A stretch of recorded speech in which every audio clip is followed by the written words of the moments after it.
নমস্কার নমস্কার বন্ধুরা, তনুস ওয়ার্ল্ডে আপনাদের সবাইকে স্বাগত জানাই। কালকে ছিল মঙ্গলবার, বৃষ্টির দিন আমাদের এখানে।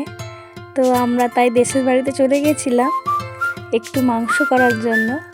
তাই জন্য আমরা গ্রামের বাড়িতে গিয়ে সকলে মিলে খুব আনন্দ করেছিলাম মাটির উনুনে রান্না করে। এই মাংসটি আমি এমনভাবে রান্না করেছিলাম, আমাদের বাড়ির বয়স্ক যিনি আমার দাদু আছেন এবং আমার ছোট ভাই সেও খেতে পারে, তাই জন্য আমি মশলাটিতে খুবই কম লঙ্কা এবং মশলার পরিমাণও খুব কমই দিয়েছিলাম এবং তেলটাও কম দিয়েছিলাম। তা তো আপনারা দেখতেই পাচ্ছেন। এরপর আমি মশলাটাকে ভালোভাবে কষিয়ে নিয়েছিলাম। এতে দিয়েছিলাম আমি পেঁয়াজ বাটা, আদা বাটা, রসুন এবং টমেটো। এরপর আমি ম্যারিনেট করা যে মাংসটা আগে থেকে রেখেছিলাম, এটা আমি মশলা কষানো হয়ে যাওয়ার পরে আমি কড়াইতে দিয়ে দিয়েছিলাম।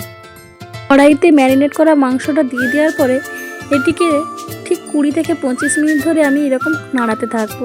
নাড়ানোর পরে মাংসতে যে জলটা থাকে ওই জলটা বেরিয়ে যাওয়ার পরে তারপরে আমি কিন্তু জল বা আলু এগুলো দেব।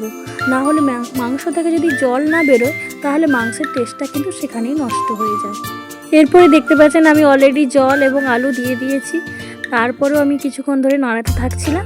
এইভাবে ফুটতে থাকার পর আমি একটু জল দিয়ে দিয়েছিলাম। তারপর আমার মাংস রেডি হয়ে গেছে পরিবেশনের জন্য।